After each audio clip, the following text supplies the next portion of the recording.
All right, welcome to the Fix It and Post podcast. I'm Kevin Colwell. I'm Joshua Gassaway. We said our first names and last names for this time. Yeah, I know you guys know exactly how to find us. Yeah, please don't stalk us. But Yeah. So the Oscars happened. That was a thing. The Oscars happened. So in this episode, we're gonna do a little brief recap of the Oscars because we did a pretty in-depth episode a couple weeks ago. But we're just gonna go over recap, any surprises, favorite moments, things notable things that happened. And then also on the slate for this episode, we're going to be talking about Mandy from 2018, which is Probably be the title of this episode. So yeah, it's a really weird, trippy film starring Nicolas Cage, directed by that's the understatement Panos of the Cosmatos. year. Yeah. So the Oscars. Since then, I have seen 1917 Marriage Story, as we talked about last week. But 1917 was also a really good film. And you said there was not a world that it didn't win cinematography. and it did. And you were correct. Oh, and I agree. That if that didn't win cinematography, Oh, it do. Yeah, I would have been so pissed, honestly. Yeah, Yeah, I don't. It was a really, really good movie. yeah. It It was, was- just like Roger Deakins. He's the man. Yeah, he's the cinematographer. So that wasn't really a surprise. Cinematography. So Parasite won Parasite- 4 awards. Parasite cleaned house. Yeah. And I am down for it. I cannot wait to see it. I have not seen it yet, but like that's like a momentous occasion.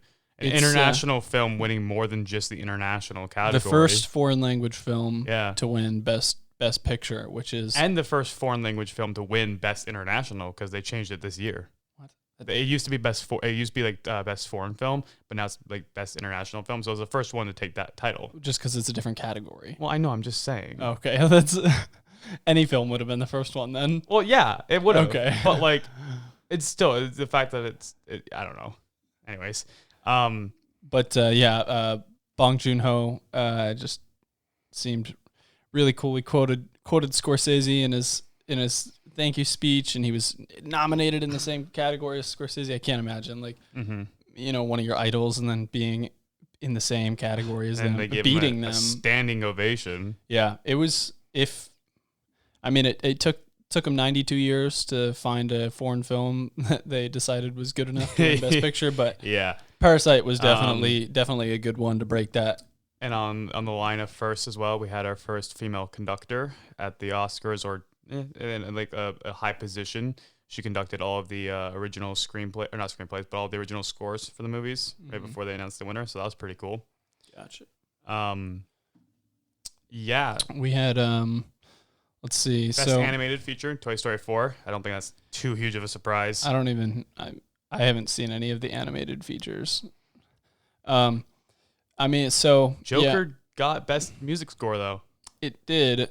I don't remember anything about the Joker score Yikes. in particular. That's fine. And Joaquin won Best Actor. If you've been listening to all our episodes, you know that I didn't want that to happen, but I'm okay with it. He probably deserved it, and it is a little bit. It's a little bit bittersweet because I did like Heath Ledger having that soul title, but eventually somebody in a comic book movie was going to get another Oscar, and if it had to be somebody, Joaquin Phoenix was well deserving of that honor. So I hope Adam Driver one day wins an Oscar. That man is great at what he does. I think he probably will. I think so as well. But like, I just hope it doesn't take him as long as like Leo did. Leo took forever. Adam Driver hasn't been like a household name for a really long time. Yeah, exactly. That's why I'm like hopeful. But he's off to such a good start. Yeah. Best supporting not even a start. Like that makes it sound like he hasn't been doing it for real. But Brad Pitt got best supporting. That's Brad Pitt's first Oscar for acting. Yeah. He produced 12 Years a Slave, so he has an Oscar for that. But first acting Oscar. That's another big one. Yeah, I was gonna say good for him. You kind of think Brad Pitt's been in a lot of really good movies, and you just assume that he's probably had multiple Oscars, but like he's been nominated a bunch. Yeah. I think it just never won. So yeah, that's pretty cool for him. Renée Zellweger for Best Actress. I did not see Judy. I didn't see Judy. Man, that's actually really sad. I haven't seen any of the movies that the actresses were in. That's probably not You a haven't good seen sign. Marriage Story yet, even after my huge recommendation for it. You know, it's still All right, it's you still have there. no excuse. That's It's true. on Netflix. Lauren Dern won Best Supporting Actress for Marriage Story, which doesn't surprise me at all. We don't She have was to- great in that. We don't have to go down every single category. We No, I know. I just wanted wanted to do like the actor. just hit and the big actresses. ones. Yeah. And I mean, you know, Bong Joon-ho took like the 4 big ones. The 4 Yeah. biggest No, ones, that's so. momentous for him. Congrats to him. Yeah, that's great. Can't recommend Parasite enough. Also, I can't recommend 1917 enough. It was fantastic. That actually took a couple awards as well, though. It took best visuals, best sound mixing, best cinematography. Yeah, So under the radar ones. yeah, But yeah, there wasn't really anything too surprising about. Well, I was mean, surprised that 1917 was won best visuals, just because it's like that category usually goes to more like, I guess, like the CGI aspects and stuff. So I thought Star Wars might have gotten a pity, but I guess they don't really give it to the blockbusters too much, like just because like they have the budget and stuff. Yeah, I think it was 1917's was so subtle you don't really notice it, and I think that's what made it better.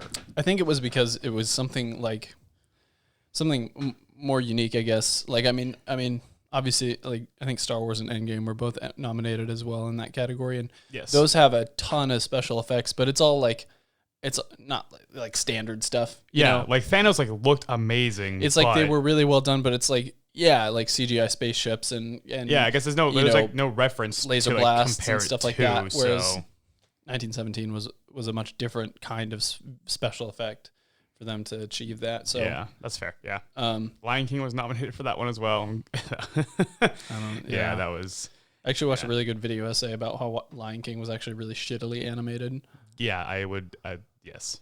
I didn't see it, but so there wasn't really anything too surprising. I was a little surprised that Parasite won that many awards, but I'm okay with it. I was thought for sure Once Upon a Time in Hollywood was going to win Best Picture just because it appealed to, it hit such a larger audience. I was gonna say I was surprised at the lack of awards for that movie, because like everyone like was like critically acclaimed about it. They're all ranting and raving about it, and then it like just didn't really sweep at all. And I mean, like, it was solid. Like, I liked it. I don't think I liked it think quite as much as everybody else. But one of the biggest issues I think that the movie had was like for screenplay and stuff is that if you didn't have the background information of knowing like about the murders and everything that like went into it, and like the payoff was not as good, because it was kind of like, it was like a justice movie in a way.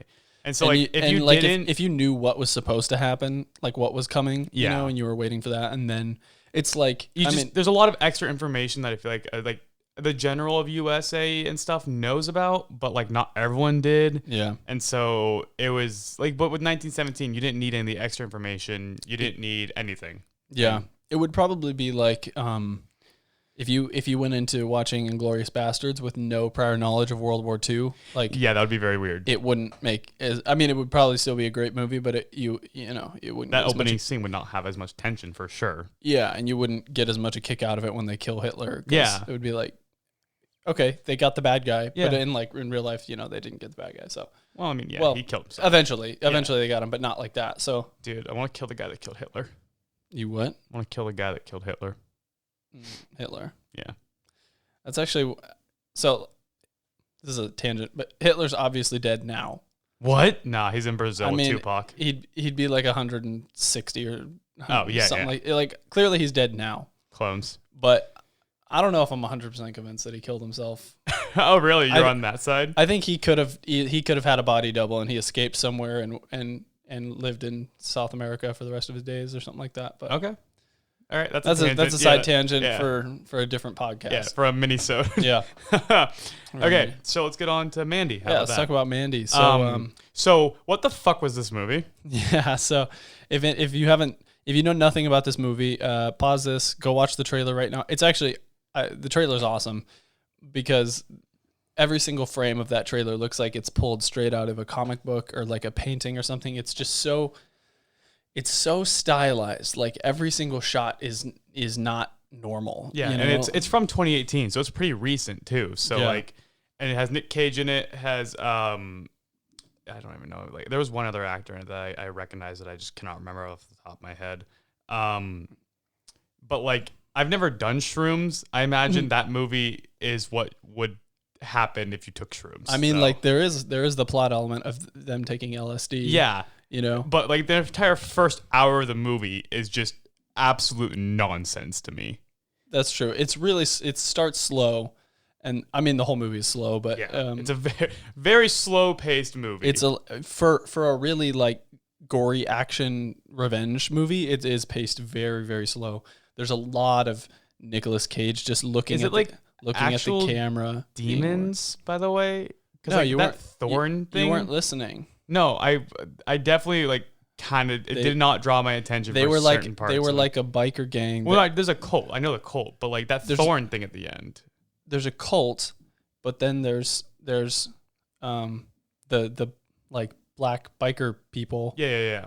We're like a biker gang that like killed a bunch of people, and then they got a bad batch of LSD that fried their brains. Oh, and made them like eat people and live in the woods and do weird shit. Yeah, I definitely missed that. I watched it today, and I don't know. That's what when they like when they went into the woods and he like blew the horn. Yeah. And then they came and then he drank that jar of the stuff. Yeah. That was LSD. Like he was like drinking like just a mason jar full of like what this was with weird that pyramid with the cross at the end too?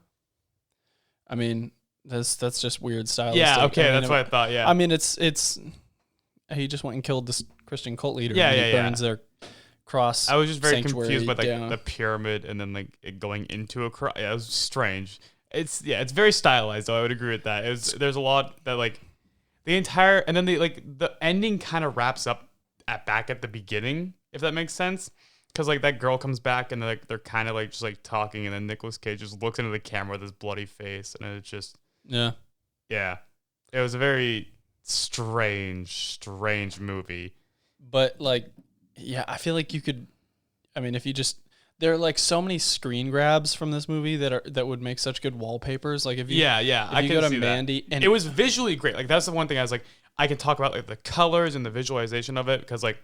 Everything looked so like not necessarily pretty, but like kind of pretty in its own way. Like it was artistic. I love like red cinematography, and okay. This movie is like entirely red almost.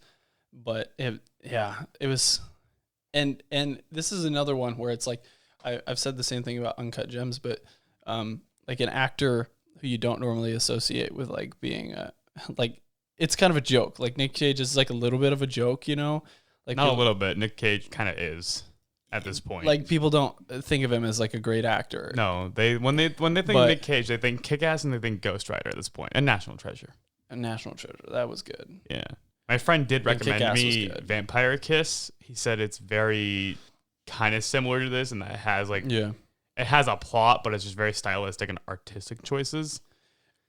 And also, I mean, the reason people think Nick Cage is a joke is because he takes like every movie that's offered him. I think because he was in trouble with like the IRS for a while, and so he needed to be making money. So it was like anybody with a script who could offer him like a paycheck, like he kind of was forced to take that role, which is too bad. But I mean, he doesn't even have that many lines in this movie. Like I was about to say, felt like there was like just huge chunks with no dialogue. It's so much of him just looking at the camera and like groaning and being weird. Yeah, there was another scene of just him screaming into the camera again, and I just got flashbacks to Spirit of Vengeance when he's just like screaming, knocking at the door. Is that a Ghost Rider movie? Yeah, it was the second Ghost Rider movie. Yeah, a lot of people haven't. Have not seen it. It kind of went under the radar. Yeah, for a reason. It was a bad movie. Don't watch it. Do not recommend. But like.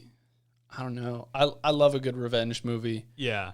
And this is the one thing though is like it was dark, first of all. I mean, they like burned his wife alive in front of him, which we watched. Yes, but, they did. They stabbed him, you know? They like shoved that knife sword thing into his side. He just shook that shit off. Yeah, he did. Like he just it was the rest of the movie. Like I was like he's still been stabbed. Like he still has like a giant.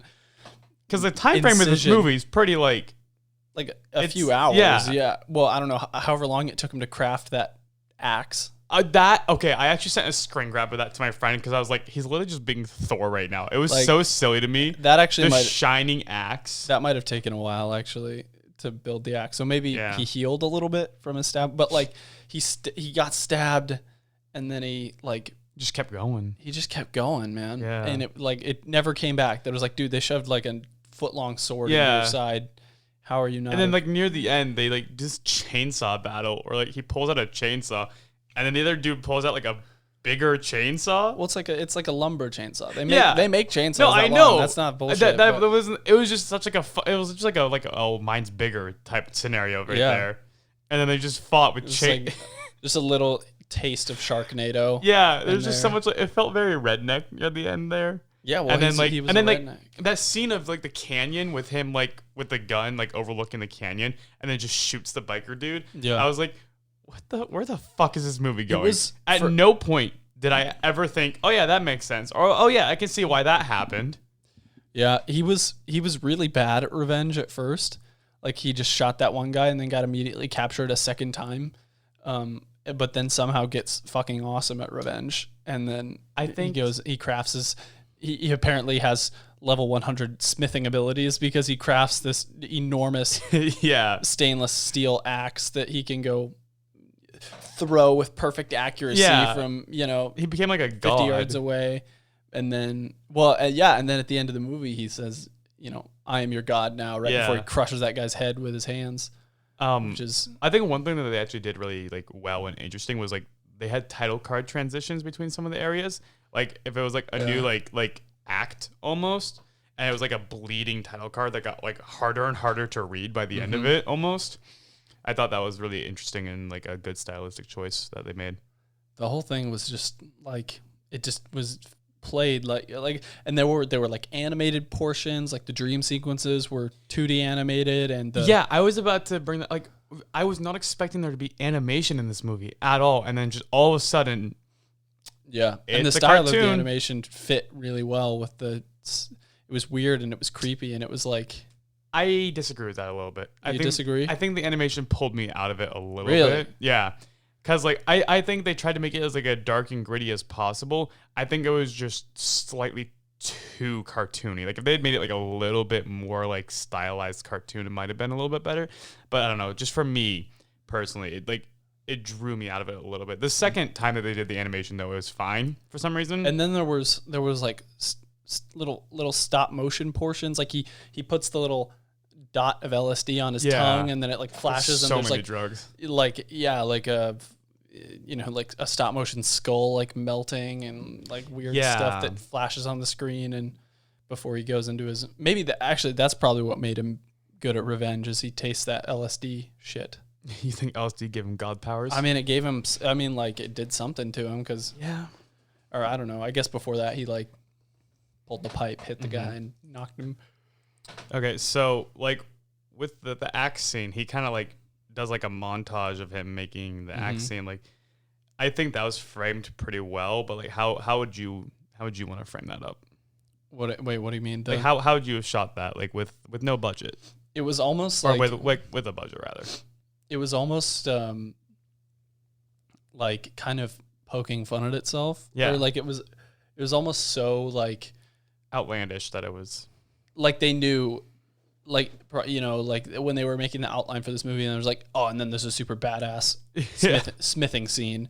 When they knew it was like, we're just going to push it so over the top that it's like, he's like grinding and there's like sparks flying everywhere in slow motion as he's making this enormous, ridiculous axe. Like, so they knew to like push it to the limit, I guess, of like what, I don't know. There's so much blood in this movie too. Like, I just feel like every other scene, there's like some like blood squirt, and he's like covered in blood. At the end, most of the time. Yeah, like there's that bathroom scene. He's just like covered in blood and just screaming. Yeah. That like one long shot of him just in his underwear after he's been stabbed horribly, and he's still chilling. Give a good synopsis of this movie. How would you? That's true. We didn't. We should have done that first. But so essentially, what happens is Nicolas Cage is a lumberjack in I think it's actually supposed to be in the Pacific Northwest somewhere, and he's like a lumberjack, and he lives in this house out in the woods with his wife, and they're super weird together and have a happy life. And this weird Christian cult kind of drives through and spots the leader guy spots Nick Cage's wife and is like, oh, I want her. so that I can sleep with her, essentially. Yeah. And so his like number two, they hire these weird demon biker people who are out in the woods, who we learn later were like a biker gang that got like a bad batch of LSD, and now they're weird like monster people. And so they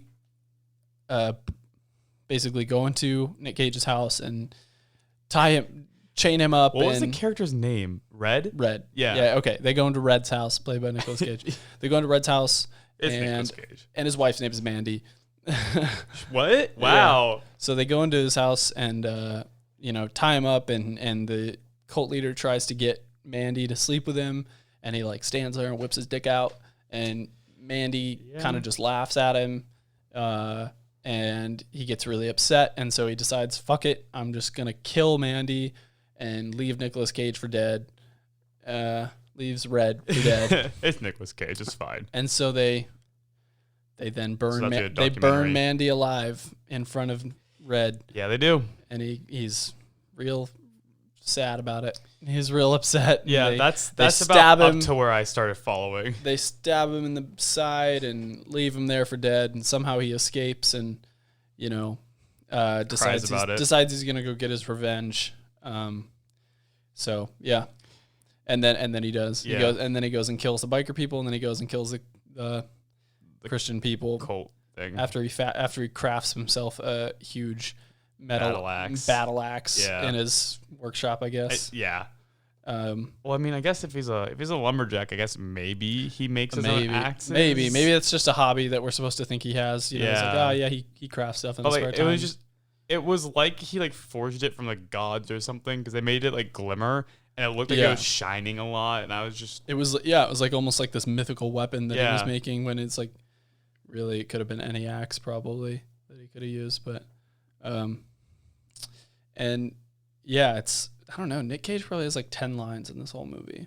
I was gonna say it's not very dialogue. It's a lot of visuals. There's a ton of visuals, and it's so slow. Like for the first 50 minutes, I was like, if you don't watch what's happening, it's very confusing what's going on. Yeah.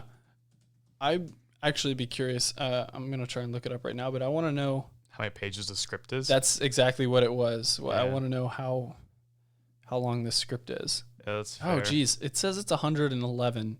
Is there a lot of just stage directions and things in that? Or? I'm like scrolling through it, and there's like no dialogue, and I mean, like you can see this, but like, there's some, but like, yeah, but it's very short. There's like pages and pages where there's no dialogue at all, And there's just pages of like stage directions and like, descriptions of what's going on. Wow. I mean, that's interesting. Yeah, there's a lot of like, they use a lot of like filters and colorations and stuff to like change the colors of everything, and it's a very trippy experience. Like, it's the most. I like I said, I've never done shrooms, but I feel like it's the most like capturing of like a feeling. I feel like, yeah, it was definitely like just kind of pure emotion of like, what is, I don't know, this is making me feel weird. I was gonna say, I think it's like intentionally confusing at the beginning, because they're trying to give you that feeling of like being on LSD, where it's like you don't really know what's going on, but you kind of we don't know anything about doing drugs. Oh, exactly. Yeah, we should get an expert on. We should get somebody who's done a bunch of acid. Yeah, I know someone. It's okay. Let's get them on. Okay. Say, hey, watch this movie. Was that it? Was that what it was like? Was that what it was like? Hey, watch this. Does this equal this? So I'm looking at the IMDb page, and this movie actually was made for $6 million. That's it? Yeah, which is, I mean, to be fair, I didn't hear about it until you told me. Not very many locations, It also uses Richard Brake, who was in a few like Supernatural episodes, and he was Joe Chill in Batman Begins, and someone told me that he was one of the Night Walkers or the Night King in Game of Thrones for a couple episodes. Oh, okay. Yeah. Yeah, I've never heard of anybody in this besides Nick Cage, but it was made for $6 million, but I think its box office was only like 1.5 million. Or like total gross. That creepy lady at the end that was just like so sexual. That was so weird. Which like one? The creepy old lady that was like crawling on him. Yeah, that was her thing. I mean, I know. It was weird every time though. Well, yeah. She was a weird, creepy, sexy old lady. Yeah. Yeah, this movie actually only made 1.5 cumulative worldwide gross, 1,500,000. That's it. So it lost money, Yeah. which is weird. But like people, I haven't heard about that. You know, like Usually when a movie loses you don't think of it like money. I haven't heard of it as like, oh, Mandy was such a flop. Yeah. You know, but it was just like a weird art film that didn't make a lot of money. Yeah, that's fair. I mean, it wasn't a blockbuster or anything, and I guess I didn't even hear about it when it was coming out, so I definitely remember hearing about it, and I've heard, you know, it's really divisive. Like either you fucking love it or you just can't stand it. It's got a 6.6 on IMDb. I don't know where I lie with it, honestly. I don't think I swing one way or the other. Like I like parts of it, and I think it's a very interesting film, and I'll probably have people watch it again. But I didn't hate it, that's for sure. I'm not in a rush to watch it again. Okay. But there were a lot of things I liked about it, and it was like, if you're in the mood to like, I want to watch something weird, I want to watch a weird artsy film that's like just gonna be crazy over the top, this is the film for you. Anything with Nick Cage in it, you mean? Yeah, and this was, and he's good in it. I mean, I was actually very surprised. Like, it's a lot of like actionable acting, so it's a lot of like physical stuff. Yeah, but he kind of sells his facial expressions and movements and stuff, and I was like, okay. I mean, I don't know what happened between like Ghost Rider and this, but your acting's like improved a little bit, or maybe it's just like the script and like the direction. He's Francis Ford Coppola's like nephew or something. What? Really? Yeah. I think I know nothing about Nick Cage other than the movies that he's been in. So, I mean, I'm pretty sure he's his nephew. Let's see. Yeah. So he's been in so many things. Like, I mean, yeah. Let's actually see what is he even doing. He has 103 IMDb credits. Because IMDb credits mean you're a good actor. I'm just saying. No, I know. I just said he's been in a lot of stuff. So yeah. No, I mean, he's done a lot of movies. He's done plenty of like not indie stuff, but like under the radar stuff that's like not super blockbuster or like it's meant to get big. Yeah, because he does a lot of low budget movies that want a big name actor, and they can afford Nick Cage because he I think is in want of money. That's actually funny because like Into the Spider-Verse was a great movie and Nick Cage was in that, but at first it lost money. It lost a ton of money at first. The Spider-Verse? Yeah. Really? Yeah, for like the first 2 weekends it didn't make money. It was very strange. Oh, well, I mean, like... Well, yeah, but usually like blockbuster movies and stuff like that like make money like the first weekend back. But like... I'm trying to think. I mean, like, you know... It made money now, obviously. It's made money. Right, yeah. I think that's just because there's... I mean... I think it's that just animation it was a very stylized. Expensive. Yeah, it was extremely expensive. It was like what, $6 million budget? For Spider-Verse? $6 billion budget? I don't know. $6 billion? No, I'm kidding. I don't remember. Cost $90 million. Yeah, sorry, I meant to say $60 million, but yeah, $90 million, and then it made like I think it's made. No, give me your guess, Josh. What is it made? It made now. What is its box office currently? $160 million. $375 million. Okay, I remember like when I first checked it, it was at like $60 million. Or something like 50 million, like first weekend, maybe second weekend. Maybe I'm misremembering. I mean, I could be wrong. Maybe it made like 150 million first weekend. I mean, I'm just like, if it cost 90 million to make and it didn't, it probably wasn't going to make 90 million on its first weekend, which is, it says, made 35 million on its opening weekend. Okay, yeah. So, but that's totally off. It was a very stylized movie. That was only tangentially connected because Nick Cage was in both of those movies. But let's get the Nick Cage universe going. Yeah, the Nick Cage verse. Yeah. You can bring in National Treasure. They're making a third one. That's really? Yeah, they're making a third one with him. Yeah. Oh my god, I'm a nut. That's awesome. I love that. I love National Treasure a lot. Actually, I really like National Treasure. So yeah, they're making a third one. That was confirmed a while back. Well, that's great. Yeah, that's awesome. That might. Oh, and he was in what's it? The Sorcerer's Apprentice. Oh yeah, I actually really liked that movie. Yeah, same. I watched that. But like they didn't make a second one because they didn't do well apparently, or like it wasn't like rated well. I could see that. Yeah, but like it was a fun kids well. movie. Like I enjoyed it. I could see it not doing well. Okay, if Ghost Rider got a second movie, I feel like we should get a second Sorcerer's Apprentice movie. I'm psyched for the third National Treasure. You better not be shitting me. No, it was confirmed. Like Disney confirmed it like this year With him in it. or last. I don't want it year. if it doesn't have Nick Cage. Yeah, no, it should have Nick Cage in it. I believe the IMDb. Ooh, here we go. Yeah, Disney is reportedly making National Treasure 3. and that was what 2019 last year, right? This article came out on January 17th, 2020. Yeah. So yeah, The Hollywood Reporter said Jerry Bruckheimer will again produce. No word yet on whether Nicolas Cage and Diane Kruger will be back. Oh, it has a cast list already for it though, with Nick Cage in it. So they're promising. I bet he is though. Like if he does all these other movies, he should at least do National Treasure. I mean, he might not be the main character. They might try to like spawn like another one by using like Give his the like people son or what something. they want. But he'll definitely like be in it as like an advisor or something, or like the old guy that they have to go talk to or something. But Maybe. like, what are they gonna do after they found the Golden City? I don't know, man. Like what's the other national treasure? Well, so like in the first one, he steals the Declaration of Independence. Yeah. Then he kidnaps the president. What's bigger than that? What can he do? You know, like you what's can find the Golden City underneath what? No, was no, it, Mount but Rushmore? no, but like Was it? Yeah, it was underneath. They Mount always Rushmore.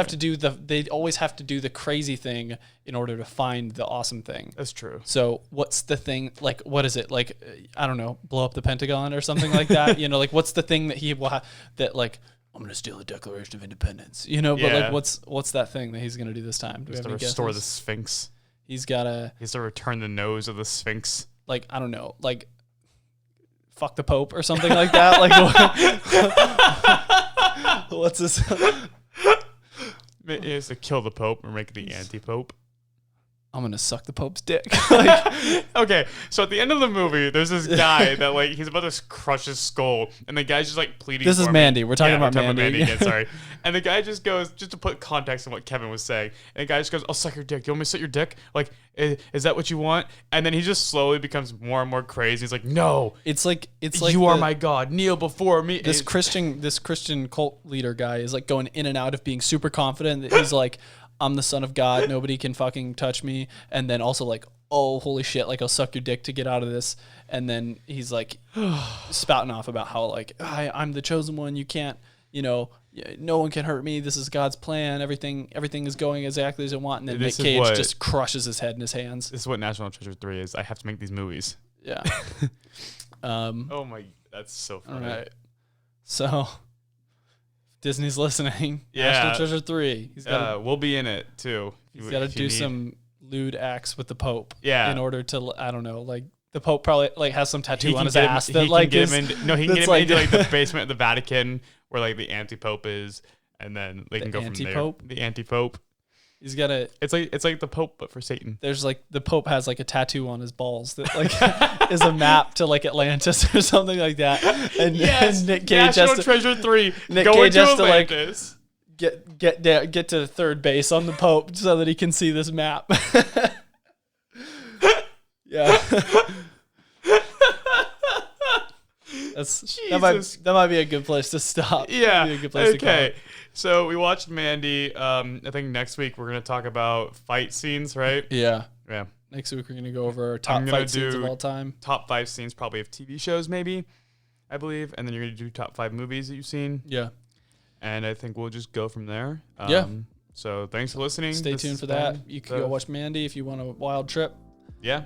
And we will see you guys next week. This has been the Fix It and Post podcast. Thank you. Thanks.